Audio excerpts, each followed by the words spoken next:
Bonjour à tous, excusez-moi. En fait, j'ai commencé la vidéo et je me suis rendu compte que les touches raccourcies d'OCTGN influaient sur le logiciel qui enregistre. Donc, je vais recommencer mon speech. Donc, bon, là, j'ai commencé un petit peu la mise en place. Je vais quand même tout réexpliquer. Alors, là, je vais vous faire une petite vidéo sur les havres gris, le premier scénario, et avec un deck qui est construit avec pas mal de cartes des havres gris et qui est un deck orienté donc null thématique, null d'or. Il y a quelques exceptions dans le deck. J'espère bien que les prochaines sorties me permettront de pouvoir m'en passer. Alors, donc le scénario en fait, c'est Calfon, donc un Gondorien qui fait régulièrement des rêves sur une île qui comporterait des ruines, qui seraient des ruines numéro N. Ces rêves deviennent de plus en plus entêtants, lui montant des ruines, des statues, etc. Et en fait, il est venu demander conseil à Círdan pour savoir ce que c'était que ces rêves, quelle était la portée. Et Círdan lui a dit que les rêves étaient rarement quelque chose, comment dire, d'anodin. Enfin, que certainement il y avait quelque chose et que c'était important d'essayer d'aller voir ce que ces rêves essayent de lui montrer. Et donc propose donc à Calfon et au héros en fait d'accompagner Calfon dans sa quête de cette île et de voir où ses prémonitions, où ses rêves l'emmènent et qu'est-ce que ses visions cherchent à lui montrer. Donc voilà, donc là le premier scénario c'est le départ des Havres Gris. On part tous avec des navires et en fait rapidement on est poursuivi par des corsaires. Donc le scénario il retrace en fait cette poursuite ou ce combat contre les corsaires. Donc la première chose qu'on fait donc au début, c'est ici la mise en place elle est fixe, hein, c'est pareil pour tout le monde, c'est un lieu et un bateau. Donc là on a les navires ennemis, c'est un nouveau type de carte hein, qui n'existe pas, ce sont des ennemis mais ce sont des navires ennemis, il y a quand même donc des petites particularités qui vont avec. Notamment leurs attaques ne peuvent être défendues que par des navires. Donc on nous en donne hein, puisqu'on est sur l'eau hein, donc pour matérialiser ça. Et ils ont un mot-clé qui s'appelle abordage. Qu'est-ce que ça veut dire? Bah, quand on l'engage, c'est à l'abordage. Et il y a des pirates qui sont sur ce navire qui nous engagent. On a un deck qui s'appelle un deck corsaire qui, en fait, sont les hommes d'équipage. Donc, quand on engage le navire, on doit aller chercher autant d'ennemis du deck corsaire qu'il y a de, de valeur d'abordage. Voilà. Ensuite, la mise en place nous demande de constituer notre flotte. Notre flotte, bah, c'est nos héros, ils sont sur un bateau. Voilà, donc on a un bateau. Là où je joue en solo, c'est un peu particulier. J'ai droit à deux bateaux, deux navires. Par contre, dès qu'on joue à plus de deux, c'est un navire chacun et en tout, il y en a quatre. Donc, on n'a pas le choix, on est obligé de prendre le Dream Chaser. Et donc, quand on est en solo, on peut en choisir un parmi les autres. Ils ont tous des capacités différentes et qu'il faut prendre en fonction un petit peu du deck, de son deck. Et ils sont plutôt bien pensés. Donc là, il y en a un, c'est le Dawnstar. Il permet de réduire sa menace de 3, d'augmenter sa menace de 3, mais de piocher une carte tous les tours. Il y a le Silverwing qui permet de réduire sa menace de 3 et de donner plus 1 en attaque à tous ses héros. Et il y a le Narelenia qui lui permet de réduire de 1 le coût du premier allié que je joue tous les tours. Voilà. Le scénario, comme vous le verrez, il y a deux façons de le gagner. La première, c'est de semer les poursuivants ou de tous les détruire. C'est pas un deck hyper combatif, même s'il peut cogner dur, mais c'est quand même pas son objectif premier. Et il est plutôt basé sur les alliés qui ont un potentiel de volonté important et donc qui vont me permettre de semer mes poursuivants. Donc je prends le Narelenia, et d'une parce qu'il va me permettre de poser plus facilement mes alliés, et de deux parce que c'est celui qui a la volonté la plus élevée avec un autre, et celui qui a le score de défense le plus élevé. Donc c'est celui qui va le plus m'aider moi dans mes lacunes du deck. Donc c'est ça que je trouve très intéressant, c'est que là le choix il est dicté par mon pool de héros, mais d'autres decks vont certainement choisir d'autres navires à côté pour renforcer ou pallier à des déficiences du deck. Voilà. Alors, la mise en place est faite. Voilà. Et là, je vais utiliser tout de suite, donc, je joue Círdan, Arwen, Galdor, hein. Ce sont les trois derniers héros sortis actuellement en dehors des Terres d'Ombre, hein, extension saga. Donc, Galdor, il a deux capacités. La première, une fois que j'ai pioché ma main de départ, plutôt que de faire un mulligan, Je peux choisir de défausser n'importe quel nombre de cartes de ma main et d'en piocher autant. Alors le gros avantage de ça, moi j'adore cette capacité, c'est que si le nombre de fois où j'ai une ou deux cartes dans ma main que je voudrais garder et le reste est pourri et je suis obligé de tout mélanger et de prendre un risque, là je peux choisir de garder ces cartes-là et de m'octroyer une chance d'avoir une meilleure main de départ. Moi je trouve ça génial, je trouve que c'est très fort. Et sa deuxième capacité, elle est pile poil dans la mécanique de défausse Noldor qui permet que quand j'ai plus de cartes en main, j'en pioche 6. Vous allez voir, je vide ma main, c'est assez rapide. Et donc repiocher 6, ça me redonne de l'élan, du souffle, et puis d'aller chercher les cartes dont j'ai besoin. Je joue Arwen parce que dans cette mécanique de défausse, il me faut des ressources, parce que elle est basée sur la lumière elfique, hein, et ces ressources me permettent de ramener la lumière elfique dans ma main, de pouvoir redéfausser, piocher, défausser, piocher, défausser, piocher. Donc ça, vous avez déjà vu sur l'une de mes vidéos si vous me suivez. Et ensuite, je joue Círdan pour plusieurs raisons. D'abord parce que il fait piocher une carte supplémentaire à la phase de ressources, donc ça me permet aussi d'aller chercher rapidement les cartes dont j'ai besoin. Il me fait qu'il faut que je m'en défausse d'une des deux. Vous verrez, j'ai les moyens de me protéger de cet effet-là, ce qui me permettra tous les tours de piocher deux cartes en fait.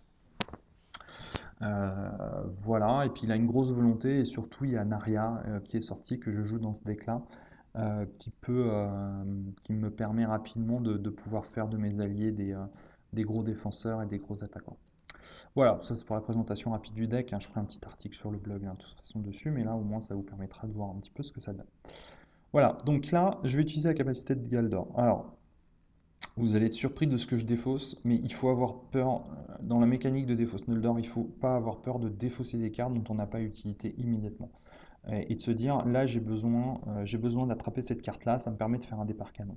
Là ici j'ai tous aussi, à la mer, à la mer. Donc je peux l'attacher à un personnage Noldor et je peux défausser X cartes de ma main pour réduire le coût d'un allié Noldor que je vais jouer de cette phase-là d'un minimum par X, donc X étant le nombre de cartes que j'ai défaussées, pour un minimum de 1. Vous voyez, j'ai pas d'allié Noldor dans la main, mais cette carte-là, l'avoir en début de partie, je peux poser Gildor au premier tour. Voilà, c'est un avantage énorme.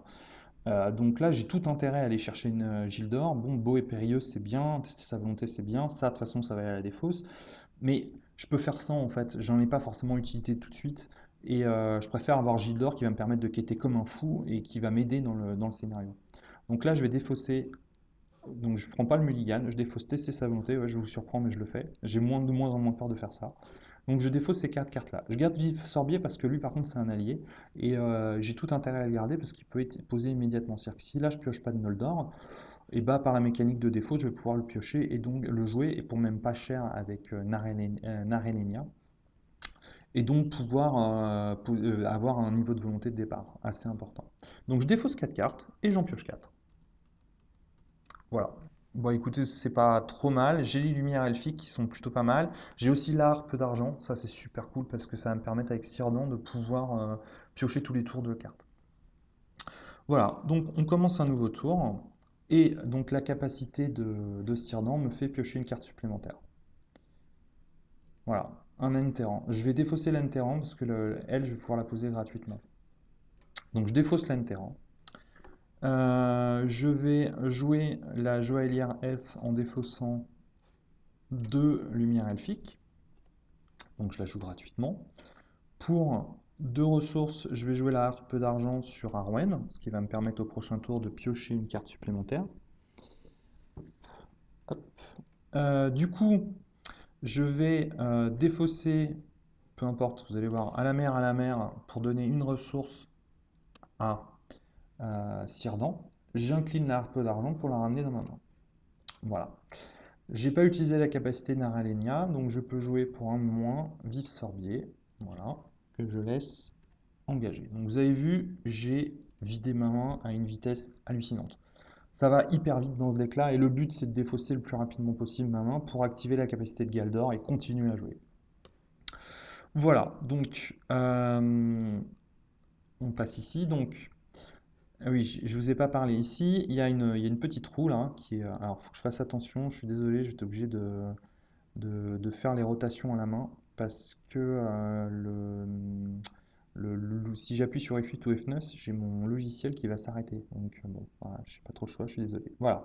Donc là, vous voyez, je sais que ça se voit pas très bien. Je vais essayer de projeter. Vous voyez, là, il y a soleil. Si vous regardez la roue, il y a différents états en fait. C'est comme si la navigation elle est soit par temps ensoleillé, soit sous la tempête.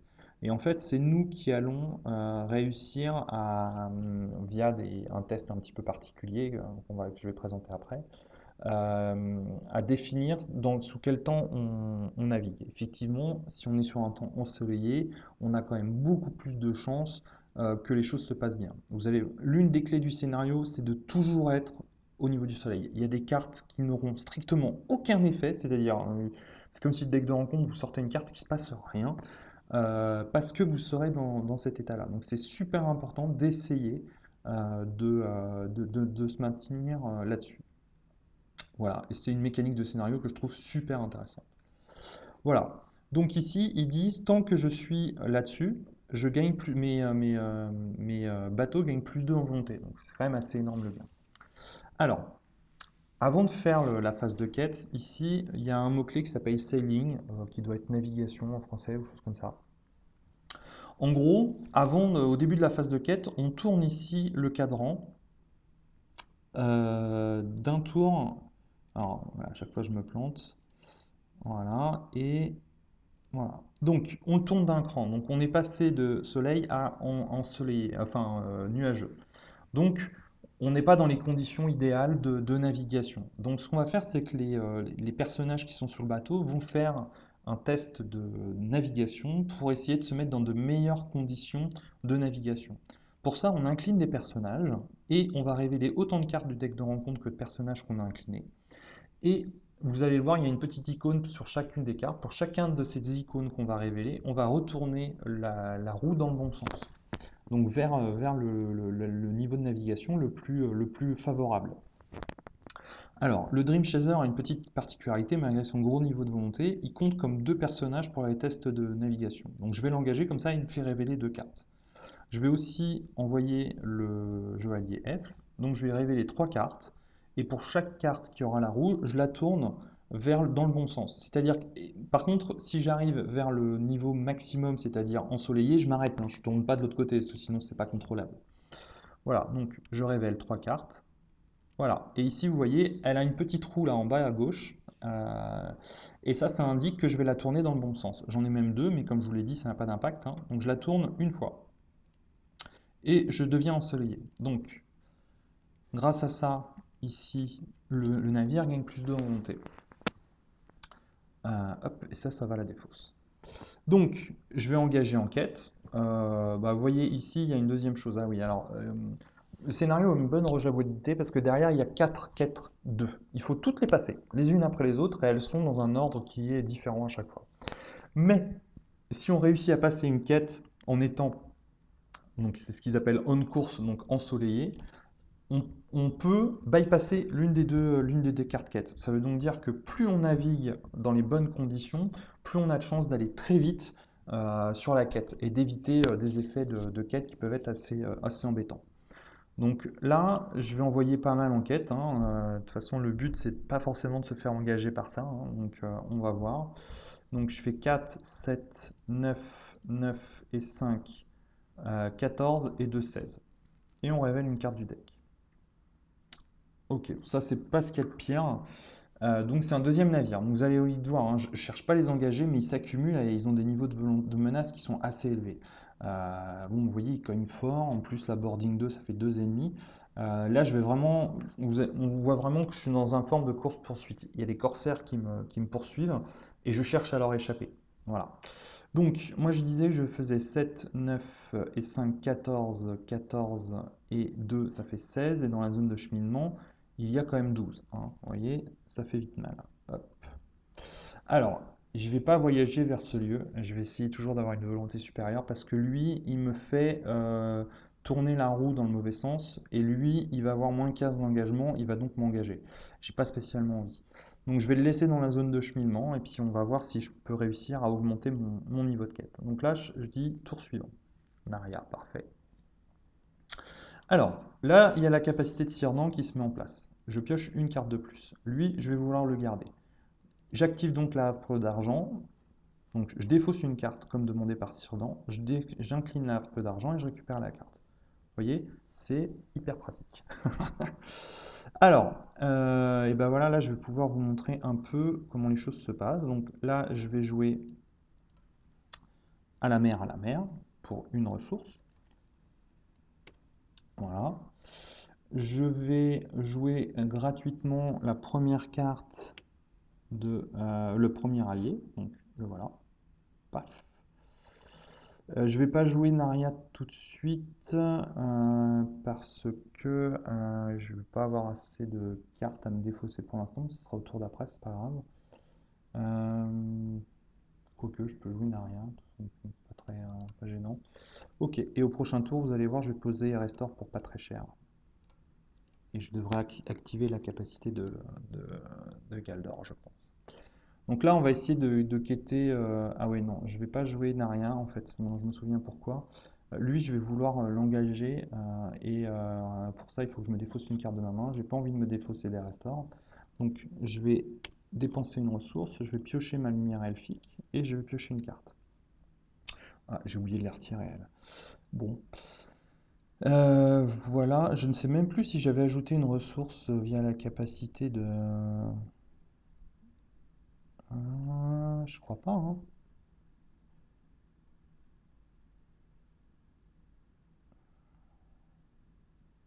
Non, je l'avais pas fait. J'ai pas l'impression. Non, je l'ai pas fait. Bah ça c'est cool. Donc, je vais défausser la volonté de l'Ouest. Je vais mettre une ressource sur comment ça s'appelle, Sirdan. Pour 2, je vais jouer Narya. Voilà. Phase de comment ça s'appelle? Donc test de navigation. Donc j'envoie le Dream Chaser. Donc je tourne. Toujours la première chose à faire. Voilà. Donc là, je vais chercher à aller vers dans le bon sens. Donc j'incline le Dream Chaser et j'incline ici le navigateur du Lindon. Vous allez voir pourquoi je l'incline lui. Donc je révèle 3 cartes. Et là, boum, c'est bon, il y a la roue. Donc on revient dans le bon sens. Donc je suis on course. Je défausse les cartes. Voilà. Et ensuite, je pars en quête. Donc je fais 4, 7, 9, 9 et 5, 14, 14, 15, 17. Et lui, je peux l'engager même s'il est incliné. Donc je fais 19.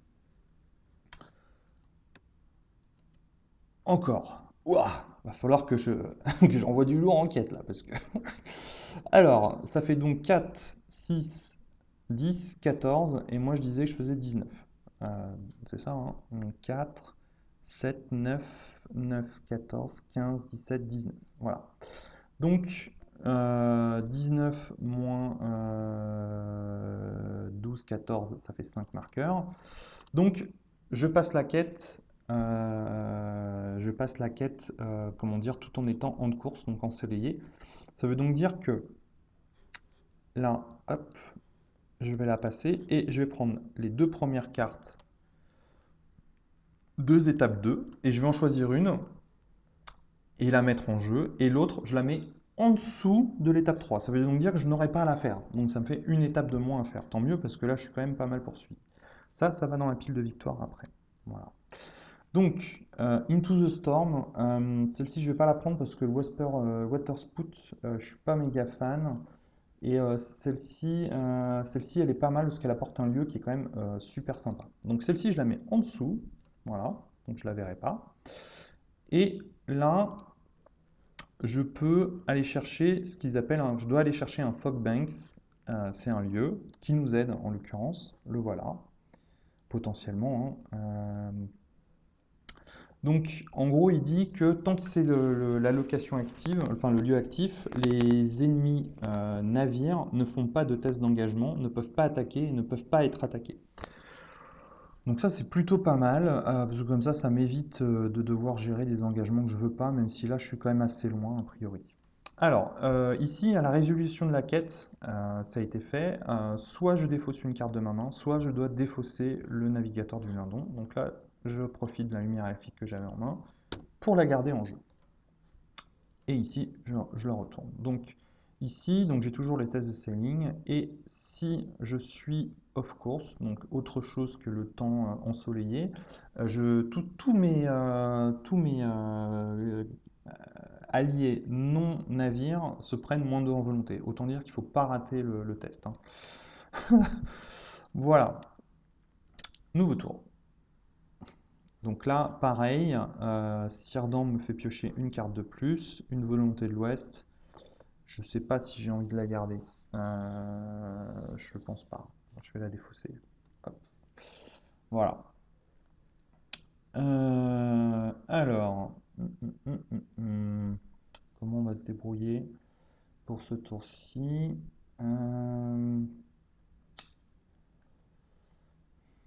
Je réfléchis. Je vais aller chercher une lumière elfique, l'ajouter à ma main et piocher une carte. C'est pas mal, pas mal. Alors, comment on va se la jouer? Là, je vais essayer de jouer Erestor. Je vais essayer de jouer Erestor parce que maintenant il a l'icône commandement, Círdan. Alors, il me coûte 4 et le but c'est de diminuer le coût de Círdan. Alors, le premier allié coûte 1 de moins. Donc, je vais profiter pour jouer lui pour 1. Voilà. Ensuite, je vais incliner la harpe d'argent. Enfin, je vais défausser une carte pour donner une ressource à Círdan.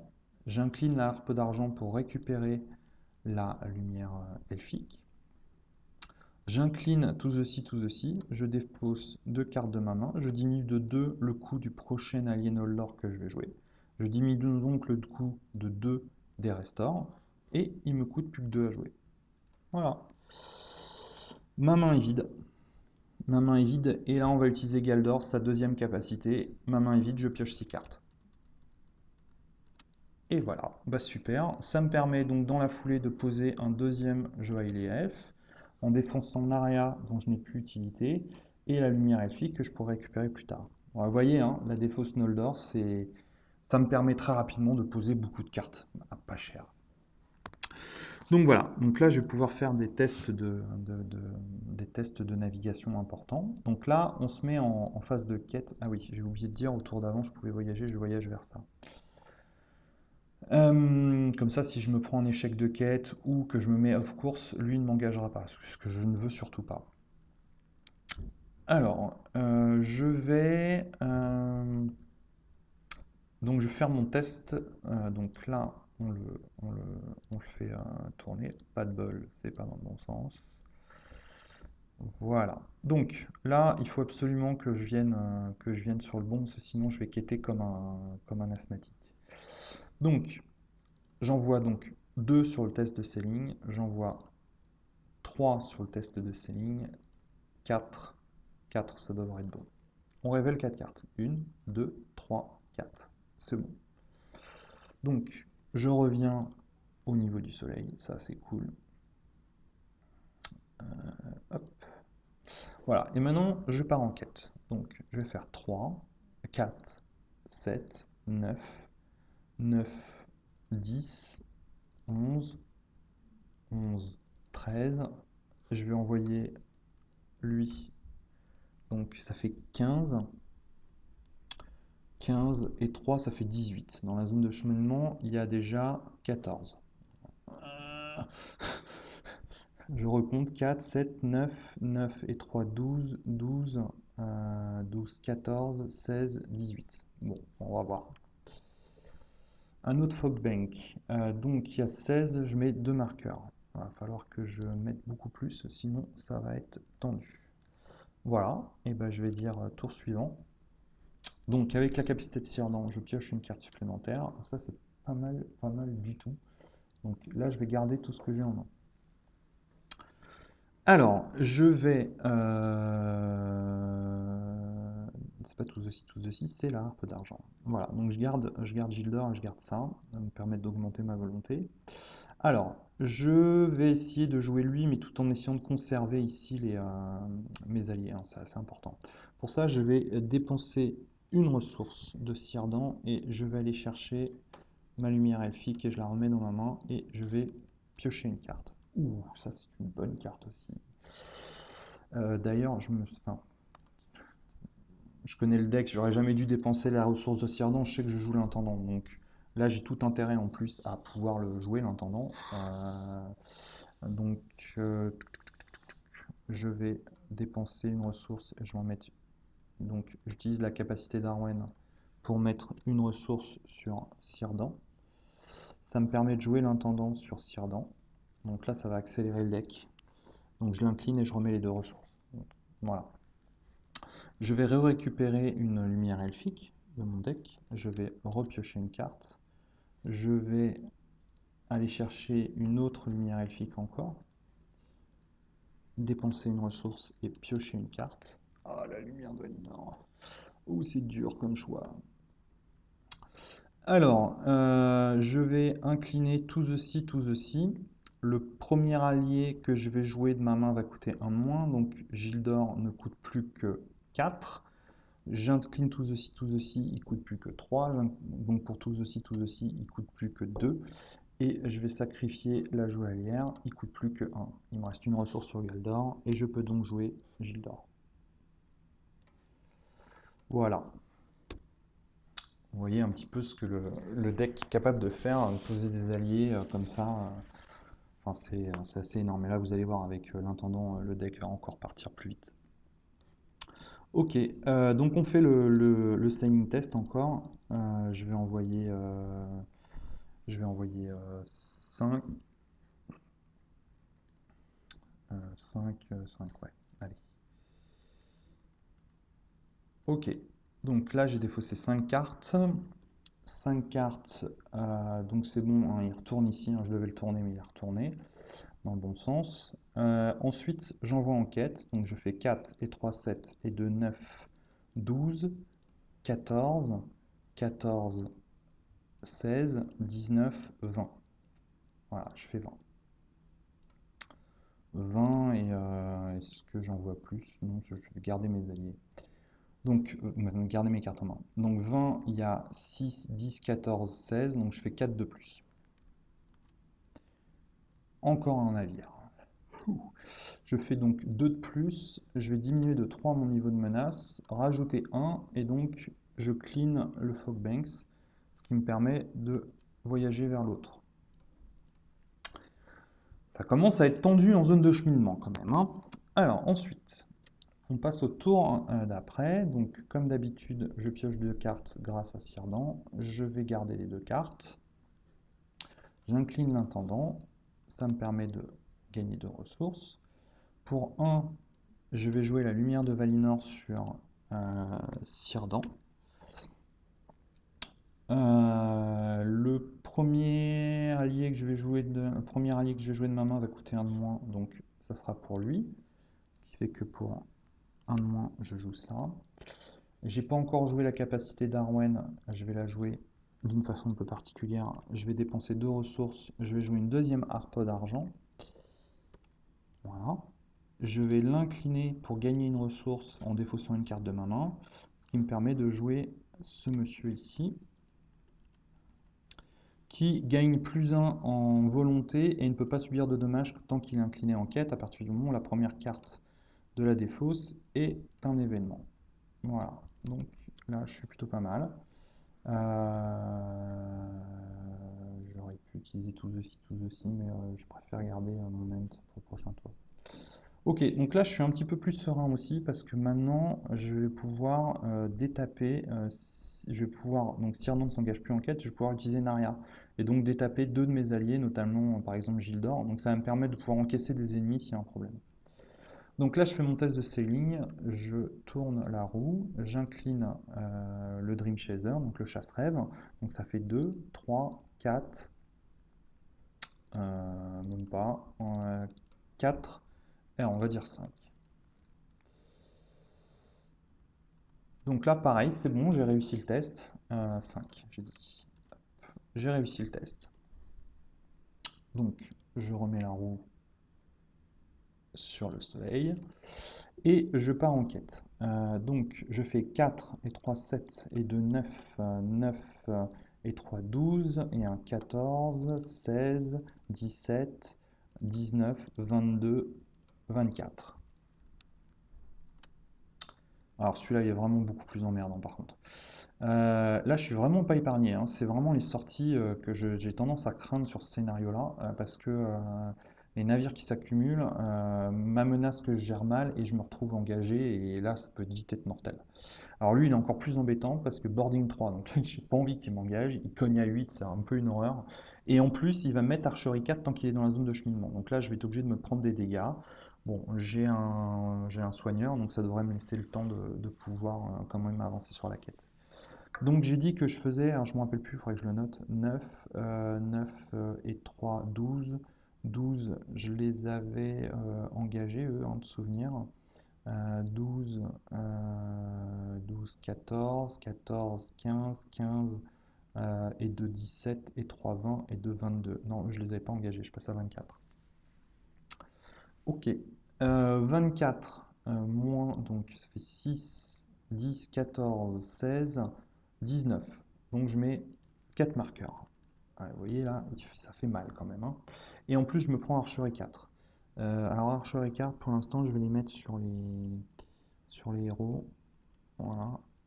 Et on verra pour la suite. Ok. Ça, c'est une carte qui va m'aider. Donc capacité de Cyrdan, j'en pioche une de plus. Ouais, je vais pas la garder, je vais garder mes harpes pour l'instant. J'incline comment s'appelle, l'intendant du Gondor. Je peux jouer pour un de moins la première carte de mon deck. Je vais donc jouer l'Enterrant. Ok. Oui. Je vais utiliser la capacité de de Darwen pour défausser une carte de ma main, donner une ressource à Galdor. Je vais jouer le protecteur de la Lorienne sur Círdan. Je vais dépenser une ressource d'Arwen pour aller chercher une carte dans ma défausse et piocher une carte avec la lumière elfique. Je vais en dépenser une autre. Non, je ne lui mets pas un dommage. Et je vais aller chercher une autre lumière elfique et je vais piocher une carte. Ça, c'est plutôt pas mal. Et je vais encore dépenser une lumière elfique pour piocher une carte. Voilà. Ok, et bah du coup on va partir en quête. Donc d'abord le test de, de navigation. Donc je fais 2, 3, 4. Ok, 4, 1, 2, 3, 4. C'est pareil, je le réussis encore. Donc je reviens à la normale, ça c'est top. Alors, je vais garder le soigneur, hein, parce que l'archerie, ça va me défoncer, dans le temps. Donc, il faut que je quête avec le reste. Donc là, je fais 4, 7, 9, 12, 13, 14, 16, 16, 16, 18, 18, 21. Là, je fais 23. Alors, ouf. Alors ça, je peux l'encaisser. Ok, c'est pas cool, mais je vais pouvoir l'encaisser. Donc, je vais choisir de mettre un dégât à tous mes personnages engagés. Donc, j'en mets un là, un là, un là, un là, un là, un là, un là, un là, un là, un là. Lui, il n'est pas engagé. Lui, ouais, bon, c'est de ma faute, tant pis, il se prend un dégât, j'aurais dû le protéger. C'est de ma faute. Ok. Bon, c'est méchant, mais sans l'être, en fait. Je préfère ça. Ok, donc j'ai dit que je faisais 23 moins 6, 10, 14, 16, 19. Donc ça fait 4 marqueurs, donc ça en fait un là et 3 ici. Et je vais dépenser un coup de harpe, hein, donc je défausse, je récupère je booste de 1, je rebooste de 1, je rebooste de 1. Voilà, donc je mets les 3 derniers marqueurs qu'il faut ici. Donc je passe le lieu.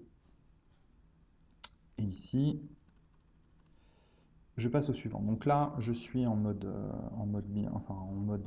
ensoleillé, donc c'est pareil. Je vais prendre les deux et j'en choisis un que je joue. Alors ça va me ramener encore un navire, donc on va éviter, hein, c'est bon, j'en ai déjà assez. Et je vais prendre ça. Je vais prendre celui-ci qui va me faire ramener un lieu. Voilà, et ça va dans la pile de victoire. Donc le lieu, c'est le Starlight Sea, c'est ça. Donc voyage vers ça. Voilà, donc je suis pas off course, hein, donc du coup je n'ai pas augmenté ma menace, donc je vais voyager vers lui. Je dois faire archerie 4. Je vais commencer à endommager mes bateaux parce que là ça commence à devenir un peu short au niveau des personnages. Je vais incliner le gardien des maisons des guérisons et je vais soigner Galdor. Voilà, et je vais soigner l'un Vif Sorbier. Voilà. Bah là, je suis plutôt pas mal. On va passer au prochain tour. Ok. Alors, pareil, Cyrdan. Ah, le tester sa volonté, par contre, je le garde. J'incline l'intendant. Je mets 2 ressources sur. Comment ça s'appelle Cyrdan. Voilà. Alors, là, il va me falloir des soigneurs plus qu'autre chose. Donc, je vais utiliser la capacité de Narenia pour jouer le premier allié de ma main pour une ressource de moins. Voilà. Je vais utiliser à la mer pour diminuer de 1 le coût du prochain Noldor que je vais jouer, qui sera lui ici. Voilà, il est boosté. Voilà. Ensuite, qu'est-ce que je vais faire? Bah, je vais récupérer une lumière de Valinor. Enfin, une lumière elfique, pardon. Je vais piocher une carte, ça c'est pas mal. Je vais récupérer une lumière elfique. Je vais piocher une carte. À la mer, parfait. Je crois que j'ai toujours pas utilisé la capacité de d'Arwen. Ce que je vais faire en utilisant la harpe. Donc, je mets une ressource sur Galdor. Il faut que j'essaye de poser plus de cartes que j'ai ici. Ok, bon là je suis plutôt pas mal, c'est pareil, je vais essayer d'avancer très très vite sur la quête. Alors d'abord le test, qu'il ne faut pas que je rate, comme j'ai déjà dit à plusieurs reprises. Voilà. Donc je vais envoyer 4, donc je révèle 4 cartes. C'est bon, il y a une roue, donc je vais revenir au bon endroit. Voilà. Là j'ai mes 2 soigneurs, donc je vais annuler tous les archeries, tous les tours. C'est plutôt pas mal. Et eux, je vais pouvoir les engager en quête malgré que. Voilà. Donc si je suis off course, les lieux gagnent plus 1 en menace. Voilà. Ok. J'aurais bien aimé avoir mes seigneurs des Eldar. J'en ai pas un dans la défausse là? Ouais, si j'en ai un. Donc je vais pouvoir, si j'ai besoin de faire un gros coup de boost à la dernière étape, je vais pouvoir. Donc là, on va y aller. Donc je fais 4, 7, 9, 12, 13, 14, 16, 18, 20, 22, 22, 25, 25, 27. Donc là, je fais 27 enquêtes. 27 enquêtes et je vais même 27 enquêtes, c'est largement suffisant. Je vais garder mes cartes. Ah bah je suis pas épargné, hein. C'est la première fois que j'ai autant de navires, hein. Je vous le dis, c'est la première fois que ça m'arrive. Heureusement que le deck a un niveau de volonté vraiment indécent, hein, parce que là je... Donc 4, 6, 10, 14, 14, 16, 16, 19, il y a 21 dans la zone de cheminement. Et moi je ne me rappelle plus, 9, 12, 13, 14, 14, 16, 18, 22, 25, 27. Je vais le noter. Voilà. Et parce que j'ai encore oublié, tête de moineau, ou de poisson rouge, 6, 10, 14, 16, 19, 21. Donc je fais 6 pour l'instant. Donc 6, j'en mets 2 là. Et il m'en reste 4. Bon bah en fait je finis la quête. Donc elle va dans la pile de victoire. Ouais, c'est des étapes quêtes qui vont dans la pile de victoire. C'est surprenant, mais c'est comme ça. Voilà. Alors je dois aller chercher encore un bateau. Dans le deck de rencontre et je dois aller chercher celui qui a la menace la plus élevée. Donc ici, il n'y en a plus. Je me demande s'ils ne sont pas tous en jeu. Et non, il y a encore lui qui fait aussi archerie 4. Bon, je suis pas gâté, hein. Je suis pas gâté. Alors, on va la faire simple. Normalement, archerie 4, je devrais pouvoir le mettre, par exemple, en mettre un là, un là, un là. Et un là. Donc je guéris les 4 dégâts du premier archerie. Et les 4 autres, je vais les mettre sur un bateau. Voilà, voilà. Ok, donc du coup, il n'y a personne qui m'engage encore. Voilà, donc capacité de Cyrdan, je récupère une carte de ma main. Je vais même pas incliner une harpe, parce que ça ne sert à rien. Ok. Je vais jouer un Enterrant pour un moins. Alors j'ai pas utilisé la capacité de restore encore, j'en ai pas forcément utilité, mais on peut utiliser aussi pour piocher, défausser, etc. Enfin, voilà, quoique je vais peut-être même le faire à ce tour-ci, parce qu'au final j'ai toutes les ressources que j'ai, et j'ai pas encore utilisé la capacité d'Arwen. Donc je vais utiliser la harpe pour donner une ressource, non je vais attendre. Je vais défausser une carte pour restore et je vais piocher une carte, donc ça c'est plutôt pas mal. Je vais dépenser une ressource pour récupérer ma lumière elfique et piocher une carte. Ça, c'est plutôt pas mal. Du coup, je vais défausser une carte pour donner une ressource à Galdor. Je vais pouvoir mettre en jeu un navigateur du Lindon. Voilà. Qu'est-ce que je pourrais faire d'autre avec mes ressources là? Bah, je vais aller. Ah ouais. Je vais garder. Bon, moi, c'est plutôt pas mal. Là, j'ai testé sa volonté, puis j'ai quelque chose que je veux jouer dans la défausse. Donc voilà, là, je suis plutôt pas mal. Je vais faire le test de sailing là. C'est celui-là qu'il faut vraiment pas que je rate. Parce que ici, deux choses. Soit je détruis tous les ennemis navires en jeu. Franchement, j'y crois pas. Deuxième chose, soit je réussis à mettre 10 marqueurs dessus et j'ai réussi à semer les poursuivants et j'ai gagné la partie. Sachant que je ne peux pas mettre de marqueur de progression si je ne suis pas au niveau du soleil, si je ne suis pas on course comme ils appellent. Donc là, il faut vraiment que je réussisse mon test de sailing, donc on va y aller bien comme il faut. Donc je le tourne, pas dans le bon sens forcément, voilà, donc ça fait 2, 3, 4, 5, donc là j'en vois 5, ça devrait être bon normalement. 1, 2, 3, 4, 5, c'est bon. Il revient dans le bon sens. Non. Désolé, hein, d'habitude j'ai les touches de raccourci, mais là avec le logiciel vidéo je peux pas faire autrement. Voilà, donc on va partir en quête et on va essayer de la passer du premier coup. Donc je fais 4 et 3, 7 et 2, 9, 12, 13, 14, 16, 18, 20, 22 parce que c'est un événement qui est là. 22, 25, 25, 27, 27, 28, 29. 29 et 2, ça fait 31. Donc là, j'ai 31 en quête. Sachant que j'ai pas totalement fini, je vais défausser ça, et ensuite celle-ci en dernier pour booster encore de 3 ici. Donc je passe à 34. Voilà, donc je les mets bien dans le bon ordre, hein. Voilà, pour qu'il y ait un événement, c'est pour que eux soient boostés ici et qu'ils soient protégés.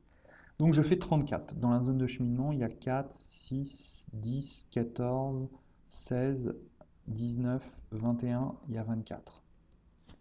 Pas encore gagné, hein. J'ai une petite... Alors, Fodmeng. Donc là, il monte à 26. Il me manque donc 2 points de quête.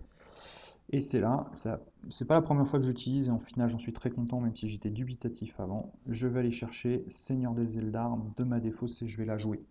Et je booste tous mes Noldor de +1 dans toutes leurs caractéristiques jusqu'à la fin du tour. Voilà.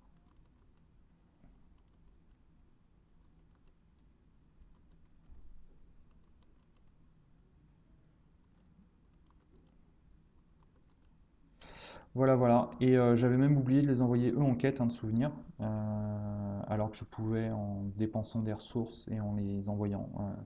Du coup, je vais le faire, hein. J'ai oublié, mais je ramenais 2 fois, enfin mes 3 lumières elfiques dans ma main. Je piochais 3 cartes.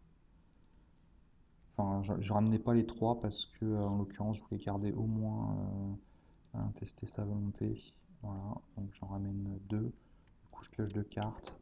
Voilà. Ah, puis en fait, j'avais même pas besoin d'en ramener autant, hein. J'utilisais 2 harpes pour défausser et conserver. J'en défaussais une.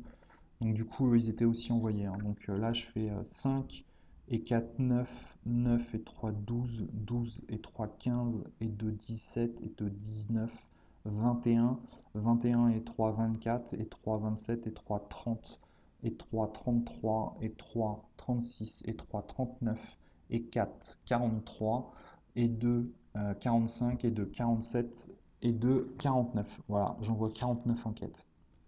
49 auxquels je rajoute les 2 conseils des rondes, donc 51, et auxquels je rajoute les 3 protecteurs d'annuel. Donc vous voyez, je fais un score de 54 de volonté. Ça, c'est dément, hein, cette carte, hein. En fait, encore là, je l'utilise sur de la quête, mais imaginez, je suis en mauvaise situation, j'ai tous mes Noldor de détaper. C'est des monstres là, hein. En termes de défense, d'attaque, je suis capable d'avoir des niveaux qui sont assez importants, et en plus, j'ai Narya. Donc voilà, celle-ci elle va en dessous de ma bibliothèque. Donc je fais 54 moins 26, j'explose littéralement la quête, je les sème, ils n'ont même pas eu le temps de m'aborder. Voilà, bon, j'ai un deck ici, hein, dont le but est d'avoir un gros niveau de volonté, hein. C'est son but. Donc comme vous voyez, il y a quand même des petits Ents, il y a quand même des Narya, il y a quand même, je joue des beaux et périlleux. Il sait cogner, hein. Je l'ai déjà vu gérer 3 ennemis en même temps, les détruire, il n'y a pas de problème. C'est juste que son but premier, c'est plutôt de la volonté. Je l'ai construit pour du multi à la base. Même en solo, comme vous pouvez voir, il y a quand même des performances qui sont plutôt pas mauvaises. Donc du coup, comme j'ai beaucoup en volonté, mon but c'est de ne jamais les engager en fait, les ennemis, hein. J'ai déjà fait une partie où j'étais obligé de l'engager avec ce deck-là. Bon, ça se gère, hein, mais c'est pas le but. Là, vous voyez, ils sont tous là en jeu. Après, j'ai fait une partie en multi où il y avait des decks qui étaient plutôt combatifs à côté. Bah, ils étaient contents d'engager un navire, d'avoir des ennemis, etc. Mais du coup, c'est vraiment au choix de chacun. Et c'est pour ça que je trouve le scénario très intéressant. Parce qu'on peut vraiment l'aborder de façon différente, on peut le jouer de façon différente. La fin, elle peut être faite de façon différente. Vous avez vu, moi j'ai réussi à bypasser deux étapes de quête parce que mon deck est très fort en volonté. Ceux qui n'en sont pas capables, c'est pas grave, ils peuvent quand même avancer. C'est un peu plus long, mais ils doivent se coltiner les navires. Mais si c'est des decks qui sont orientés combat, en général, ils peuvent tout à fait les gérer. Donc voilà, c'est ça que je trouve assez excellent, avec une très bonne rejouabilité parce que les étapes 2 qu'on fait, on les fait pas forcément dans le même ordre et elles ont toutes des effets qui sont différents les unes des autres, hein. Il y en a, ils vous font engager des ennemis, d'autres, ils vous mettent des lieux qui vont vous mettre des dégâts, etc. Vous avez vu, il n'y a aucune carte qui m'a spécialement enfoncé, il y a quelques lieux qui sont là pour m'aider, il y a de l'archerie, c'est un scénario qui peut faire mal sur certains aspects, mais qui est franchement abordable, très sympathique à jouer. Moi, je les joue en multi, les interactions entre les bateaux qui ont range et sentinelle est super sympathique aussi. Voilà, c'est vraiment un bon scénario, les illustrations sont en plus magnifiques à mon sens. Et voilà, donc voilà. Et donc j'espère que mon petit deck Noldor vous a plu, hein, pour voir un petit peu. Là, il y a pas mal de cartes de l'extension, hein. Ça, c'est de l'extension, ça, c'est de l'extension. Galdor, Círdan, c'est de l'extension. À la mer aussi. Narya aussi. Ici, là, les autres cartes Noldor, type Harpe d'argent ou Lumière Elfique, c'est les tout derniers paquets. Donc je suis vraiment sur un deck qui a été construit avec beaucoup de cartes des dernières sorties. Donc voilà, bah, j'espère que la vidéo vous a plu et puis à bientôt pour une autre vidéo. Au revoir.